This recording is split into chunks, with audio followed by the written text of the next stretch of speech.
बलिया जिले में एक सुराह ताल है। वन्य जीव संरक्षण के रूप में ये जगह वर्णित है। ये कुल 17 स्क्वायर किलोमीटर तक फैला हुआ क्षेत्र है।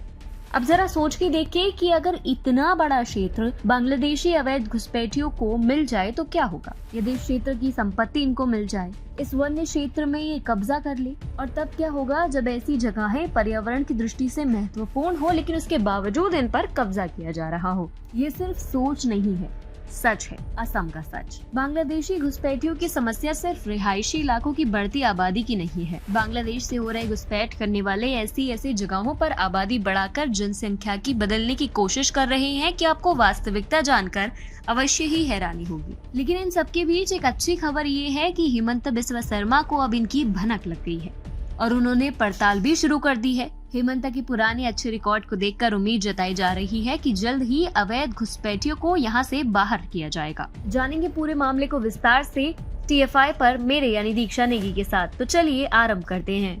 लुमडिंग जो कि असम में है, वहाँ ऐसे ही कुछ अवैध घुसपैठी बांग्लादेशी परिवारों ने 1400 एकड़ से अधिक भूमि पर कब्जा कर लिया है। त्रिपुरा में त्रिपुरी लोगों को अल्पसंख्यक बनाने के बाद अब वन्य जीव संरक्षण की जमीन पर भी घुसपैठियों की पैनी नजर पड़ चुकी है। वो तो धन्य भाग हो उत्तर पूर्व का कि वहाँ पर जनादेश अब हेमंता बिस्वा शर्मा के पास है।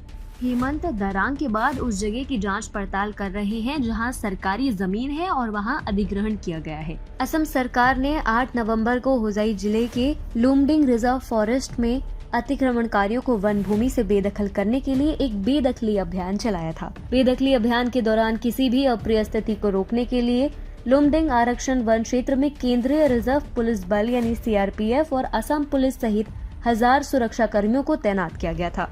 आपको बताते चले कि गुवाहाटी उच्च न्यायालय के निर्देशों के बाद असम सरकार ने वन्य भूमि में अवैध तरीके से बसने वालों को हटाने के लिए अभियान चलाया है।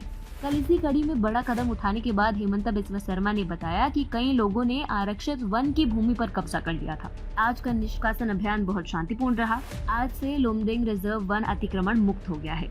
आज हमने लगभग 555 घरों अवैध संरचनाओं को ध्वस्त किया है।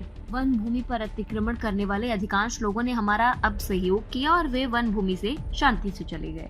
हमारा अभियान कल भी जारी रहेगा। गुवाहाटी उच्च न्यायालय के आदेश पर कार्रवाई करते हुए असम सरकार सोमवार से होजाई जिले के लुमडिंग वन में बेदखली अभियान चलाएगी। लेकिन पिछले सितंबर में दरांग जिले जैसी किसी भी अवांछित स्थिति से बचने के लिए सरकार बसने वालों को सलाह दे रही थी कि वे अपने आप घर छोड़ दे। होजाई जिला प्रशासन के अधिकारियों के मुताबिक 8 नवंबर को प्रशासन और पुलिस बल के क्षेत्र में पहुंचने से पहले ही अधिकांश अतिक्रमणकारियों ने अपने घरों को छोड़ दिया है। जिला प्रशासन ने दिन के दौरान 555 घरों और वन भूमि के अंदर बने अवैध ढांचों को ध्वस्त करा दिया था। होजाई जिला प्रशासन ने कहा कि बेदखली का अभियान 9 नवंबर को भी जारी रहेगा। रिपोर्ट के अनुसार लुमडिंग आरक्षित वन ने 22,403 हेक्टेयर से अधिक क्षेत्र को कवर कर लिया है और इसमें 1,410 हेक्टेयर पर लोगों ने कब्जा कर लिया था। गुवाहाटी उच्च न्यायालय के आदेश पर कार्रवाई करते हुए असम सरकार सोमवार से होजाई जिले के लुमडिंग वन में बेदखली अभियान चला रही है। इससे पहले 30 सितंबर को राज्य सरकार ने दरांग जिले के ढालपुर गोरुकुटी इलाके में बेदखली अभियान चलाया था। दारंग जिला प्रशासन द्वारा चलाए गए अभियान के दौरान स्थानीय लोगों और पुलिस के बीच हिंसक झड़पें हुई, जिनमें 2 लोगों की मौत हो गई और 15 पुलिसकर्मी वीरगति को प्राप्त हुए। डेमोग्राफी यानी जनसंख्या की किसी भी क्षेत्र में महत्वपूर्ण चीज मानी जाती है। इसके बदलने के आयाम त्रिपुरा में देखे जा सकते हैं। इसको मजाक में नहीं लिया जाना चाहिए, क्योंकि इसको जिसने मजाक में लिया उसका समूल विनाश होते हुए देर नहीं लगी। देश में कश्मीरी पंडितों के पलायन से लेकर केरला के पलायन तक सब जनसंख्याकी में परिवर्तन का ही नतीजा है।